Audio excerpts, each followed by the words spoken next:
नमस्कार प्रेक्षकांनो, मालिकेच्या आजच्या भागामध्ये आपल्याला पाहायला मिळणार आहे की अंजलीची तब्येत अचानक बिघडते. पण या राकेशला त्याचं काहीही वाटत नाहीये. त्याला कळवलेलं असताना सुद्धा तो हॉस्पिटलमध्ये पोहोचलेला नाही. त्याने एवढंच काय तर तो तिथून निघून सुद्धा गेलेला आहे, तर तो गोव्याला मजा मारायला गेलेला आहे. तेव्हा ईश्वरी, अर्णव या दोघांनीही अंजलीचा जीव वाचवलेला आहे. त्यासोबतच आपल्याला पाहायला मिळतं की रंग लावायला आलेल्या अर्णवला तो अंजलीच्या समोर उघडं पाडणार असतो. त्यावेळेस मात्र ईश्वरी आणि अर्णवने राकेशची जी काही वाट लावलेली आहे ती मात्र पाहण्यासारखी आहे. अशाच अपडेटसाठी चॅनलशी कनेक्ट राहा. तर नक्की काय होणार आहे त्यासाठी हा व्हिडिओ शेवटपर्यंत पहा. तर इकडे ईश्वरी आणि अर्णव आता पोहोचलेले असतात.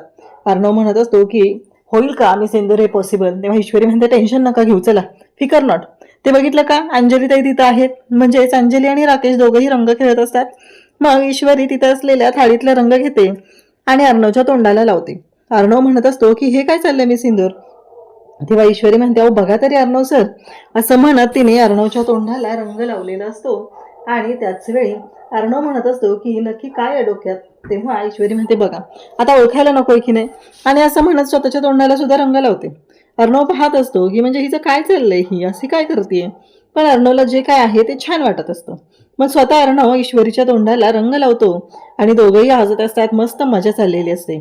कारण काही झालं तरीही राकेशला कुठली फुटकी कवडीही द्यायची नाही आणि हे चॅलेंज जिंकायचं हे अर्णवने आणि ईश्वरीने ठरवलेलं असतं.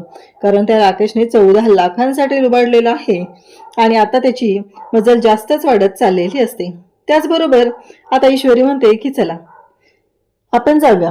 असं म्हणत अर्णव आणि ईश्वरी दोघंही जायला निघतात आणि मग दोघंही खुश असतात. ईश्वरीने पण ओढणी जी आहे ती डोक्यावरून घेतलेली असते. मग अर्णवच्या गळ्यात जो दुपट्टा असतो तो अर्णव डोक्याला बांधतो आणि तिथे असलेला ढोल हातात घेतो. मग ढोल वाजवत, एका मुलाकडे असलेला ढोल त्याने घेतलेला असतो आणि ढोल वाजवत अर्णव आणि ईश्वरी दोघंही अंजलीकडे चाललेले असतात. इकडे राकेशने बरोबर ओळखलेलं असतं आणि त्याने ओळखलेलं सुद्धा आहे की हे अर्णव आणि ईश्वरी आलेले आहेत. त्याचं लक्षच आहे तो डोमकावळा आहे तर आपल्याला माहितीच आहे. मग राकेश ज्या पद्धतीने हे सगळं करत आहे ते मात्र खूपच भयानक असं असतं. त्याचबरोबर इकडे आपल्याला पाहायला मिळतं की हे सगळं जे काही घडत आहे त्यामध्ये अर्णव आणि ईश्वरी खूप छान पद्धतीने तयार झालेले आहेत आणि दोघंही अंजलीच्या जवळ येतात आणि अंजलीला ईश्वरी कलर लावते आणि अंजलीला म्हणू लागते की चला आपल्याला आता जायचं आहे ना. असं म्हणत तिने जायचा निर्णय घेतलेला असतो. आणि त्याचबरोबर इकडे आता मग ईश्वरी अंजलीला कलर लावते. त्यानंतर अर्णव येतो. अर्णव अंजलीला कलर लावतो आणि तो हॅपी होली ताई असं म्हणतो. आणि अंजलीला कळतच नाहीये 2 मिनिटं, कारण कलर तर लावलेला असतो. आणि त्याच वेळी इकडे अंजली म्हणत असते की मला असं काय वाटतंय की चिंटू आलाय, असा विचार तिच्या डोक्यात सुरू झालेला असतो. आणि त्याचबरोबर इकडे अंजली आणि ईश्वरी दोघीही एकमेकींकडे पाहत असतात. अर्णवला अंजली सुद्धा स्वतः कलर लावते आणि त्या दोघांकडे पाहून ईश्वरीला खूप छान वाटत असतं. तेवढ्यातच राकेश आता समोर आलेला असतो. म्हणजे अर्णव कलर लावून गेलाय हे राकेशला दाखवायचं असतं आणि म्हणूनच तो समोर आलेला असतो. त्याचबरोबर इकडे पाहायला मिळतं ते म्हणजे अर्णव आता ढोल वाजवत पुढे निघालेला असतो. अंजलीच्या डोक्यात एकदम विचार येतो आणि अंजली म्हणू लागते की नाही हे शक्य नाहीये, म्हणजे अर्णव असा ढोल वाजवत वगैरे येणं पॉसिबलच नाहीये, हे शक्यच नाहीये असं डोक्यात आलेलं असतं. आणि त्याच वेळी तो त्या पद्धतीने बोलत असतो. आणि मग अंजली त्या दोघांकडेही पाहत आहे. अंजलीच्या डोक्यात वेगळेच विचार सुरू असतात. आणि मग मात्र इकडे हे सगळं जेव्हा घडत असतं तेव्हा मात्र अंजली म्हणते की ठीक आहे, मला वाटलं असेल तसं, पण तो चिंटू नसेल. असं म्हणत अंजलीने आता विषय सोडलेला असतो. इकडे राकेश बरोबर अर्णव आणि ईश्वरीच्या मागावर येतो आणि म्हणतो की मी ओळखलंय, असं त्याला दाखवायचं असतं. म्हणूनच तो पुढे आलेला असतो.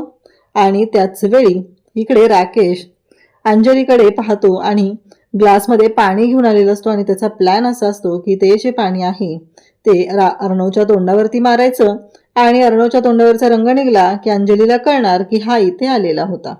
असा हा सगळा प्लॅन चाललेला असतो.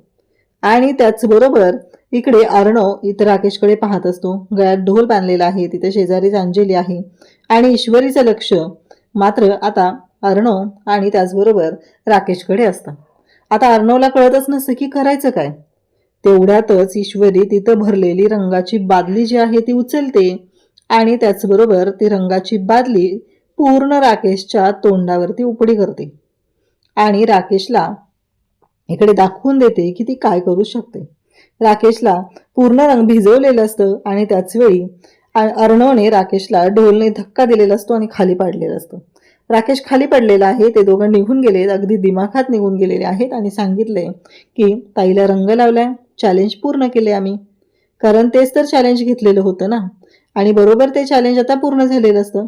या पद्धतीने सांगितलं जातं आणि मग मात्र इकडे अर्णव आणि ईश्वरी दोघंही जाम खुश असतात आणि दोघंही आता पुढे येत आहेत आणि गाडी जिथं पार्क केली तिथे येतात. अर्णव ईश्वरीकडे पाहत असतो आणि एवढा खुश झालेला असतो की तो म्हणत असतो की फायनली ताईला रंग लावला, चॅलेंज पूर्ण झालं, मी ताईला रंग लावला असं म्हणत तो नाचत असतो, अक्षरशः नाचत वागडत असतो. त्याला खूप छान वाटत असतं आणि त्याचबरोबर ईश्वरीला म्हणत असतो की खरंच आज त्या राकेशच्या नाकावर टिचून ह्या सगळ्या गोष्टी केलेल्या आहेत. या गोष्टीचा आनंद मात्र खूपच त्याला झालेला असतो. त्याचबरोबर आता त्याने उचलून घेतलेला आहे. ईश्वरी पाहत असते, अर्णव पाहत असतो आणि त्यानंतर दोघंही आता घरी येतात. घरी आल्यावर आंघोळ वगैरे केलेली असते. अर्णव आंघोळ करून येतो आणि ईश्वरी म्हणते, काय हे सर, कोणी म्हणेल का हो की तुम्ही आंघोळ केलेली आहे, बघितलं का हा रंग कसा तसाच राहिलेला आहे तुमच्या अंगावरती, असं ती म्हणत असते. तेव्हा अर्णव म्हणतो कुठे, तेव्हा ईश्वरी म्हणते बघा पाठीवरती तसाच रंग आहे तुमच्या आणि तुम्ही काय म्हणताय की आंघोळ केली. तेव्हा अर्णव म्हणतो की कसं आहे माझे हात पाठीपर्यंत पोचू शकत नाहीत ना. त्यावरती ईश्वरी म्हणते सर इथं काही हात पोचवायची गरज नाही आहे, दिमाग वापरायचा असतो. अर्णव म्हणतो म्हणजे, तेव्हा ईश्वरी म्हणते की थांबा आले 1 मिनिटात. असं म्हणत ईश्वरी जाते आणि दही आणि बेसनची पेस्ट घेऊन येते आणि घेऊन आल्यानंतर इकडे अर्णवला म्हणते की हे घ्या बसा. तेव्हा अर्णव म्हणतो म्हणजे हे असलं काही मी लावणार नाहीये आणि आता परत आंघोळ करावी लागेल. ईश्वरी म्हणते हो करावी तर लागणारच आहे ना परत आंघोळ, असं ईश्वरी सांगत असते. तेव्हा अर्णव म्हणतो की काय हे. ईश्वरी म्हणते की हो परत आंघोळ करावीच लागणार आहे असं ईश्वरीने सांगितलंय. तेव्हा मात्र अर्णवला तर ती बसवते आणि त्याच्या पाठीला, चेहऱ्याला, जिथे जिथे रंग राहिलेला आहे त्या सगळ्या ठिकाणी ती त्याला रंग लावते आणि म्हणत असते की काळजी नका करू, बघा सगळं जाणार आहे. आणि दोघंही एकमेकांकडे पाहत आहेत. ईश्वरीला खूप छान वाटत असतं. हळूहळू त्यांच्या दोघातले वाद मिटत असतात आणि त्याचबरोबर दोघंही एकमेकांकडे पाहत असतात. त्यानंतर इकडे ईश्वरी आणि अर्णव दोघंही आता खुश आहेत. फायनली जे चॅलेंज होतं ते चॅलेंज तर पूर्ण झालेलं असतं, त्यामुळं तर दोघांना खूपच आनंद झालेला असतो. इकडे ईश्वरी अर्णवला म्हणत असते की अर्णव सर खरंच आज खूप बरं वाटलं. त्यानंतर दोघांचं सुरू होतं. ईश्वरी म्हणत असते की पण मला एक कळत नाहीये, कारण अर्णव मोबाईलवर पाहतो आणि तो म्हणतो की त्या धुमाळच्या बाबतीत हे सगळं असं कसं काय, म्हणजे त्याने तुला बोलवलं आणि त्याने तुझ्यावरती हल्ला करण्याचा विचार का केला असेल, म्हणजे असं काय घडलं असेल की त्याला तुझ्यावरती हल्ला करायची वेळ आली, म्हणजे काय संबंध, त्याने तुला भेटायला बोलवलं आणि त्यानंतर हल्ला केला. ह्या सगळ्या गोष्टींबद्दल दोघांमध्ये बोलणं चाललेलं असतं. इकडे राकेश मात्र मोबाईलवर फोन आलेला आहे त्या दादाचा आणि त्या फोनकडे तो पाहत असतो. त्याला कळतच नाहीये की हे सगळं काय चाललंय. तो दादा म्हणतो की लवकरात लवकर पैसे द्यायचे. त्यावरती राकेश म्हणतो काय चाललंय हे, पैसे द्यायचे म्हणजे आता कधी पैसे द्यायचे, कारण आत्ताच नुकतेच पैसे दिलेले आहेत आणि अजून परत पैसे द्यायचे. राकेशला तर कळतच नाहीये की हे सगळं काय चाललंय आणि ह्या सगळ्या गोष्टी अशा का चालू आहेत. असं म्हणत राकेशला खरं तर वैताग आलेला असतो. तो म्हणतो की तुझ्या बायकोच्या समोर तोंड बंद ठेवायचे आज तू 14 लाख दिलेले आहेत, नाहीतर उद्या येऊन तुझ्या घरात येऊन तुझ्या रूममध्ये येऊन असा राडा घालेल की तुझ्या बायकोच्या समोर सगळं सत्य येणार आहे. तेवढ्यात अंजली आलेली असते आणि मग अंजली राकेशला म्हणत असते की अहो माझ्या ह्या ज्या गोळ्या आहेत ना ह्या संपलेल्या आहेत, तर तुम्ही उद्या घेऊन या नक्की, 2 दिवस झालं तर गोळ्या संपलेल्या आहेत असं अंजली सांगत असते. इकडे राकेशकडे आता एक पैसा राहिलेला नाहीये. त्याला आता टेन्शन यायला लागलेलं आहे, कारण त्याने अर्णवला लुबाडून 14 लाख रुपये तर आणलेले होते, पण ते आता दादाच्या घशात गेलेले आहेत आणि राकेश पुन्हा भिकारी झालेला आहे. आता मात्र अंजलीने गोळ्या आणायला सांगितलेल्या आहेत आणि राकेशला मात्र खूप राग येत असतो आणि त्याचबरोबर राकेश म्हणत असतो की नाही काहीही झालं तरीही मी आता ऐकून घेणार नाहीये आणि एवढ्या महागाच्या गोळ्या किती दिवस हे सगळं मी सहन करायचंय, कुठून आणू पैसे. नाही आहेत माझ्याकडे पैसे, नाही आणू शकत मी ह्या गोळ्या, असं म्हणत तो गप्प राहतो. आता ईश्वरीची हॉस्पिटलमध्ये अपॉइंटमेंट असते. मग डॉक्टरांकडे ते आलेले असतात. तेव्हा रिसेप्शनला सांगितलं जातं की तुमचा मोबाईल इथे काउंटरला जमा करून जा, कारण आत डॉक्टरांना ते आवडत नाही आहे मोबाईलमध्येच वाजलेला पेशंटबरोबर डिस्कस करत असताना, असं सांगितलं जातं. पण अर्णव म्हणत असतो की हो, इम्पॉर्टंट कॉल वगैरे येऊ शकतो माझा. तेव्हा ते म्हणत असतात की हो बरोबर आहे, पण तुम्ही इथे मोबाईल ठेवून जा. आता ऑप्शन नाही आहे, त्यामुळं अर्णव त्याचा मोबाईल तिथे जमा करणार असतो. तेवढ्यातच त्याला फोन येत असतात. नक्की काय चाललेलं आहे, कशा पद्धतीने गोष्टी होत आहेत, हे सगळं डिस्कशन चालू असतं. अर्णव आणि ईश्वरी तिथे थांबलेले असतात, कारण आता डॉक्टरांकडे अपॉइंटमेंट आहे आणि त्यानंतर मग अर्णवला त्याच्या पुढच्या कामासाठी जायचं असतं. पुन्हा त्यांच्या डोक्यातला तो धुमाळचा विषय चालू होतो. अंजलीची तब्येत पण आता काळजी घेतली पाहिजे, ह्या सगळ्या गोष्टींबद्दल दोघंही बोलत असतात. कारण आता दिवस सरत आलेले आहेत आणि अंजलीच्या बाबतीत काही हैगळ व्हायला नको असं वाटत असतं. तेव्हा मात्र अर्णव म्हणत असतो की हो बरोबर आहे, पण ताई ऐकायलाच तयार नाही. आता त्या धुमाळच्या बाबतीत नक्की काय झालं हे पण आता शोध घ्यायचा आहे, असं त्या दोघांचं सुरू झालेलं आहे. तेव्हा ईश्वरी म्हणत असते की हो अर्णव सर, ह्या सगळ्या गोष्टींचा विचार केला पाहिजे, त्याचबरोबर अंजलीचीही काळजी घेतली पाहिजे, अशा सगळ्या गोष्टी चाललेल्या असतात.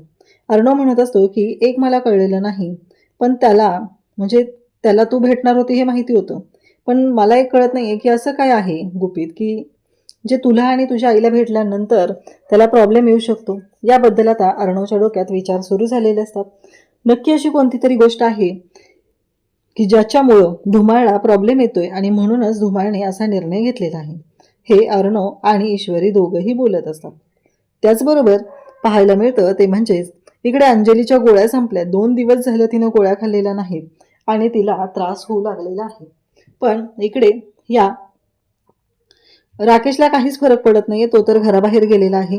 गोळ्या संपलेल्या आहेत. तिनं सांगितलेलं होतं की त्या गोळ्या घेऊन या, मला त्रास होतोय, माझ्या गोळ्या संपलेल्या आहेत, आणि तरीही त्या गोळ्या मात्र आणलेल्या नसतात. आणि इकडे या सगळ्या गोष्टी अशा पद्धतीने झालेल्या आहेत. तरीही इकडे राकेश आता त्या रियाच्या घरी जाऊन बसलेला आहे आणि रियाच्या घरी तिथं आहे. अंजली कॉल करते राकेशला की लवकरात लवकर मला मदतीची गरज आहे, पण तरीही राकेश काही तिचा कॉल उचलत नाही, तो कट करतो. तेवढ्यात रिया तिथे येते आणि रिया म्हणू लागते की काय झालं सर्वेश, कोणाचा फोन येतोय? तेव्हा तो म्हणतो काही नाही ग, असं म्हणत तो बोलतो. आणि तेव्हा मात्र इकडे राकेशला कळतच नाही. राकेश म्हणतो की काय गोळ्या संपलेत ना, म्हणूनच हिने फोन करत असणार आहे आणि बोंबा मारत असणार आहे, दुसरं काही नाहीये, कारण एक दिवस गोळ्या नाही खाल्ल्या तर काही मरत नाहीये ती. अशा पद्धतीने ह्या राकेशचं बोलणं चाललेलं असतं. इकडे धुमाळची माहिती काढायला अर्णव फोनवरती बोलत आहे. शिर्केला त्याने सगळे डिटेल्स दिलेले आहेत आणि सांगितलेलं आहे की लवकरात लवकर ही सगळी माहिती काढायची आणि या सगळ्या गोष्टीत निर्णय घ्यायचा आहे. असं म्हटल्याबरोबर इकडे अंजली फोन करत आहे. ती राकेशला फोन करते. राकेशला प्रत्येक वेळेस कॉल करून ती बोलत आहे, पण एक गोष्ट मात्र घडते आणि ती म्हणजेच राकेश काही तिचा फोन उचलत नाही, तो कट करतोय. आता मात्र अंजलीला प्रश्न पडलेला असतो की आता करू काय, ह्या गोष्टी कशा पद्धतीने सोडू. मग नेमकं आता काय झालं तर इकडे ईश्वरीची अपॉइंटमेंट आहे आणि डॉक्टरांनी आत बोलवले, त्यांचा नंबर आलाय. मग त्या रिसेप्शनला सांगितलेलं आहे त्या पद्धतीने आता इकडे अर्णवला त्याचा फोन बाहेर ठेवायला लागत आहे आणि मग फोन बाहेर ठेवलेला आहे आणि अर्णव आणि ईश्वरी दोघंही आत गेलेले असतात. ईश्वरीचं चेकअप सुरू असतं आणि अर्णव ईश्वरीशी बोलत आहे, डॉक्टर बोलत आहेत. अर्णव तिथे शांतपणे उभा राहिलेला असतो आणि मग मात्र इकडे अंजलीला सहनच होत नाही. अंजली अर्णवला फोन करायला घेते. अर्णवला अंजली फोन लावत असते, परंतु गोष्टी मात्र खूपच अशा भयानक अशा घडत असतात. इकडे राकेश निघून गेलेला आहे. अंजली वारंवार फोन करण्याचा प्रयत्न करत आहे, परंतु अर्णव फोन उचलत नाहीये आणि आता अंजलीला सहन होण्यापलीकडे त्रास होत असतो. इकडे डॉक्टरांनी आता ईश्वरीला सांगितलेलं आहे, पथ्यपाणी सांगितले, कारण नुकताच तिला हॉस्पिटलमधून डिस्चार्ज मिळालेला होता आणि त्यासाठीच इकडे ही भेट त्यांची झालेली होती. आता मात्र इकडे अर्णव आणि ईश्वरी बाहेर येतात. अंजली आता तशीच बाहेर आलेली असते, तिला कळतच नाही आहे. तेवढ्यात त्यांचे जे वॉचमन काका आहेत ते तिथे येतात आणि मग वॉचमन काका तिथं आलेले आहेत. तेव्हा ते म्हणतात अंजली ताई काय होतंय, असं म्हणत ते अंजलीकडे येतात आणि अंजलीला विचारतात थांबा राकेश साहेबांना कॉल करतो. मग अर्णव पाहतो, तो म्हणतो ताईचे इतके फोन येऊन गेलेले आहेत, नक्की काय झालेलं आहे. आणि मग तो वॉचमनला फोन करतो, कारण वॉचमनने अर्णवला सुद्धा फोन केलेले असतात. तेव्हा ते सांगतात की तुमच्या ताईंची तब्येत खूप बिघडलेली आहे आणि त्यांना आत्ता आतमध्ये झोपलेल्या आहेत त्यांना चक्कर आलेली आहे. अर्णव म्हणतो की आत्ताच्या आत्ता ताईला घ्या आणि सिटी हॉस्पिटलमध्ये या. आणि अर्णवने सांगितलेलं आहे लवकरात लवकर. इकडे हॉस्पिटलमध्ये त्याने आता अरेंजमेंट केलेली आहे, लवकरात लवकर सिटी हॉस्पिटलमध्ये तिथे सांगून, इमर्जन्सी सांगून सगळी तयारी करून ठेवलेली असते. आणि तो वाट बघत असतो, घरी फोन केलेला असतो आणि अजून काय येत नाही आहेत म्हणून तो काळजी करत असतो. तेवढ्यातच इकडे मामा, आजी आणि आकाश पोहोचलेले असतात. मग तो धुमाळा इकडे शिर्केला कॉल करतो आणि शिर्केला सांगू लागतो की हे बघा शिर्के, लवकरात लवकर माझ्या ताईला हॉस्पिटलमध्ये आणायचं आहे, इमर्जन्सी आहे, बघा काय झालं. शिर्के म्हणतात की हो, काळजी करू नका सर. असं म्हणत आता शिर्के हे घेऊन यायला लागलेले असतात. आणि तेवढ्यातच अंजलीला इथे हॉस्पिटलमध्ये आणलं जातं. आणि मग अंजलीला हॉस्पिटलमध्ये आणल्यानंतर इमर्जन्सी आलेली आहे, या सगळ्या गोष्टी आहेत. आणि अर्णव खूपच पॅनिक झालेला असतो. त्याला कळत नसतं की ताईच्या बाबतीत हे सगळं काय होतंय, ताई ठीक तर होईल ना.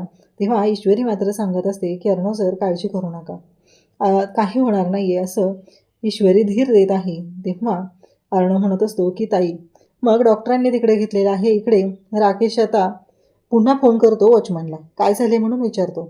तेव्हा वॉचमन सांगू लागतो की अंजली ताई चक्कर येऊन पडलेले आहेत आणि त्यांना हॉस्पिटलमध्ये ॲडमिट केलेलं आहे.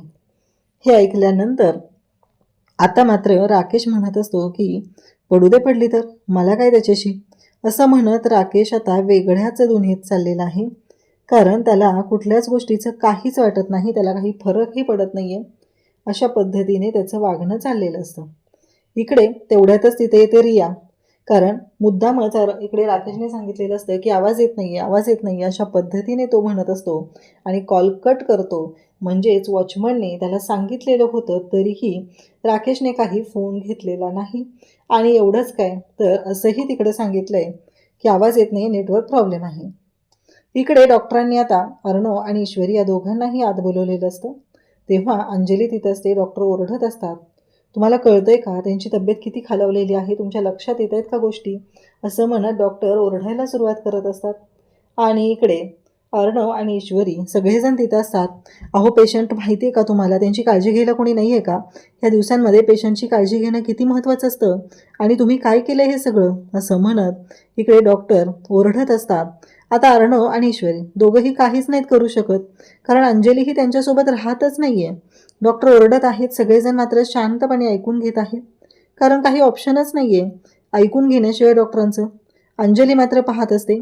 उद्याच्या भागात आपल्याला पाहायला मिळतं की आता डॉक्टरांनी निर्णय घेतलेला आहे. डॉक्टरांनी ठरवलं की यांच्या बाबतीत जर काही चुकीचं झालं असतं तर त्यांची काळजी घेणं गरजेचं आहे. प्रीमॅच्युअर डिलिव्हरी झाली असती आणि बाळाला आणि त्यांच्या दोघांनाही खूप त्रास झाला असता, असं इकडे डॉक्टर बोलत आहेत. राकेश मात्र आता मजा मारण्यासाठी गोव्याला आलेला आहे. रियाने प्लॅन केलेला आहे गोव्याला जाण्याचा. इकडे अर्णव आणि ईश्वरी घरी आलेले आहेत. ईश्वरीला अर्णव औषधं देत आहे आणि त्याचबरोबर अर्णव ईश्वरीची काळजीसुद्धा घेत आहे. तो ईश्वरीला सांगत आहे की काळजी करू नकोस. ईश्वरी म्हणत असते, बघितलं ना सगळं तोंड कडू पडलं. तेव्हा अर्णव म्हणत असतो, तुझं तोंड गोड करण्यासाठी पण माझ्याकडे उपाय आहे. तेव्हा ईश्वरी म्हणते की अर्णव सर, कसं करणार आहात माझं तोंड गोड, असं ईश्वरी अर्णवला विचारू लागते. आणि अर्णव मात्र ईश्वरीकडे पाहत असतो. आता अर्णव काय उत्तर देणार आहे, कसं करणार आहे ईश्वरीचं तोंड गोड, हे सगळं आपल्याला पुढे पाहायला मिळणार आहे. अशाच अपडेटसाठी चॅनलशी कनेक्ट राहा. थँक्यू.